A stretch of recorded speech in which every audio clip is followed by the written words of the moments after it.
This is Sparta in 404 BC, 200 years without losing a single major battle. This is Sparta in 600 BC, not allies yet, just their own land. And this is Sparta in 950 BC, 4 villages by a river. Sparta sat in Laconia, located in the southeastern Peloponnese, boxed between two mountain ranges, with the Euphrates River running through it. Fertile soil, decent rainfall, which by Greek standards is basically a lottery win. Most of Greece is rock and stubbornness. Laconia got the good land. Legend holds that this territory was once governed by King Menelaus, the younger brother of Agamemnon, the Mycenaean king who commanded the Greek forces against Troy in Homer's Iliad. However, archaeological evidence suggests the real area where Sparta later stood, or just south of it, was originally home to an older settlement called the Amyclae. The Dorian Greeks migrated to the area between roughly 1100 and 1000 BC, not long after the Mycenaean civilization collapsed. By around 950 BC, 4 of these separate villages combined to form the city of Sparta. The merging of these different groups may explain the Spartan tradition of a dual monarchy. Sparta was always run by 2 kings at the same time, permanently. 2 separate royal families ruling jointly, generation after generation. Specifically so, neither one could ever get too powerful alone. Then in the mid-600s BC, Sparta goes through what's basically an internal reboot. A set of reforms credited to a man named Lycurgus. And here's the part historians hate admitting on camera. We don't actually know whether he was real.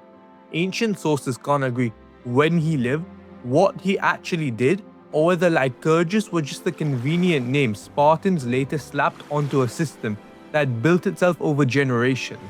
So we're gonna keep saying his name because the Spartans did, but file this under possibly fictional founding father. The Spartan rulebook was absolutely insane. Private wealth discouraged. Currency was minted in giant, borderline worthless iron bars.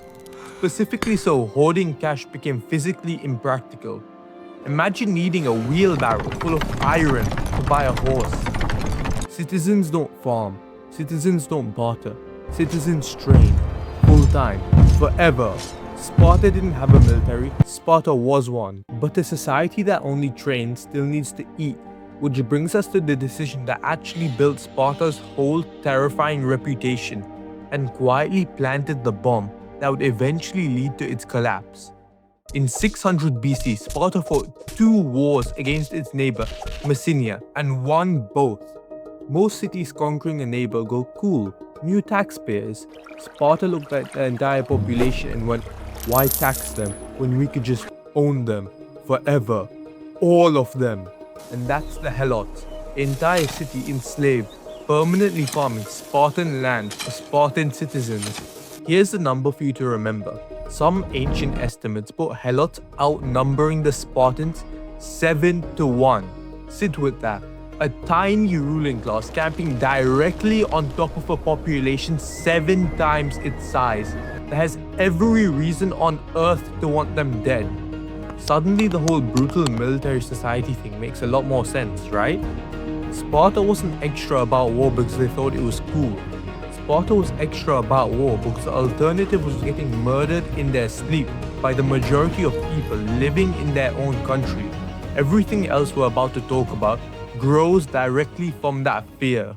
Spartan boys got taken from their family at the age of 7, not sent to boarding school, taken, raised communally by the state in barracks, trained constantly, and this is a real policy, not a joke, deliberately underfed, so hunger would push them to steal food. And stealing wasn't the crime, getting caught was the crime. For Spartans, death was preferable to disgrace. There's a story that Plutarch tells of a Spartan boy who stole a fox cub and hid it under his cloak. The animal started biting him and eating into his flesh.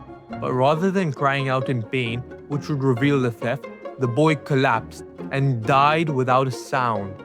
The actual lesson Spartans intended to teach was cunning and self-control over honesty. Because when you're a small ruling class perpetually outnumbered 7 to 1, don't get caught is a far more useful life skill than don't lie. This is also historically where the return with your shield or on it line comes from. Spartan mothers reportedly told their son this before battle, meaning either come back victorious or come back dead, because dropping your shield to run was an unforgivable move. And remember that Helot ratio I told you to hold on to? Here's the payoff. At the center of this whole system sat something called the Crypteia, basically Sparta's secret police, made up of their most promising teenagers whose actual assignment was to sneak into the countryside armed and kill Helots at night. No trial or accusation required, just random, unpredictable violence to keep the enslaved majority too scared to organize a revolt. By 500 BC, Sparta was the dominant military power of the Greek-speaking world. But that doesn't mean everyone just rolls over. Resistance was fierce, because everyone just watched what happened to Messenia and knows exactly what losing to Sparta actually means. Nobody wants to become the next Helots. And then Sparta tries to run that exact system again on Arcadia and loses badly. So Sparta does something almost out of character. It adapts. Instead of conquer and enslave, Sparta pivots to conquer and recruit, offering neighboring states a spot in a Spartan-led alliance instead of a one-way ticket to Helot status. Historians call this the Peloponnese League. Same goal, softer method. It works a lot better than the terror state approach when you're trying to lead people instead of just sitting on top of them. Most historians point to King Cleomenes I, reigning from about 520 to 490 BC, as Sparta at its absolute highest point, mixing diplomacy with a healthy dose of "have you heard about Persia?" to try to unify the Peloponnese under Spartan leadership. His brother was the famous King Leonidas, who led the legendary group of 300 Spartans against the Persian king Xerxes at the Battle of Thermopylae. Such campaigns brought Sparta much military prestige in the Greek world. However, unfortunately for them, Sparta would soon be overshadowed by another city-state, Athens, which would go on to become its greatest rival. Though the two had fought together against Persia in 480 BC, the following year, relations between the two soon fell off a cliff. For the next few decades, Sparta and Athens circled each other like two guys at a party who both think they're the main character. Sparta with its army, Athens with its navy. Eventually it led to a direct war, the Peloponnese War. Sparta wins, kind of embarrassingly though. They finally beat Athens' navy by taking money from Persia, the exact empire Sparta built its whole legendary reputation defeating. Imagine spending 2 centuries as the anti-Persian guys, then quietly cashing a Persian check to finish the job. It helps that Athens spent a good chunk of the war sabotaging itself. A charismatic Athenian general named Blades, genuinely one of history's most chaotic men. We can do an entire separate video on just him. Talks Athens into a massive invasion of Sicily, gets called back home to face criminal charges right as the invasion begins. Defects to Sparta instead of showing up to his own trial. Personally advises the Spartans on how to beat his former city. Then eventually gets kicked out of Sparta too for sleeping with the wrong king's wife, and defects for a 3rd time to Persia. The Sicilian invasion he originally pitched ends in total disaster for Athens. Tens of thousands of Athenians dead or enslaved, their navy gutted years before the war even officially ends. One guy, 3 sides, one catastrophic invasion Athens never really recovers from. Sparta had spent centuries perfecting how to fight, not how to govern. They were absolutely terrible at running things. Their garrisons over former enemies were harsh, badly managed, and instantly hated. Cities that used to admire Sparta quietly started hoping somebody, anybody would come and knock them down a peg. Speedrun to the next 30-ish years because it's the same plot twice. Sparta picks a fight with basically everybody it's just finished saving from Persia, Corinth, Thebes, even Athens again for a bit. In a messy stretch the historians call the Corinthian War. Nobody fully wins, everybody's exhausted, Sparta ends up leaning on Persian money again just to get a peace deal that mostly benefits Sparta, which sure is fine, but every single city that watches this happen quietly adds Sparta to their eventually payback list. And guess which city cashes that check first? Quick fact worth pausing on. For roughly 200 years, Sparta had never lost a single major battle against another Greek army. Ever. That's not a myth. That's just a genuinely absurd unbroken record. 371 BC, in a place called Lectra, a Theban general named Epaminondas looks at 2 centuries worth of Spartan military doctrine and goes, what if I just don't do the normal thing? Instead of lining his troops up evenly, like literally every other commander before him, he stacks his best soldiers, unusually deep, on one flank and throws everything at the Spartan king. King Cleombrotus dies, the line breaks. Somewhere around 400 of maybe 700 full Spartan citizens present that day are killed in one afternoon. Undefeated streak over.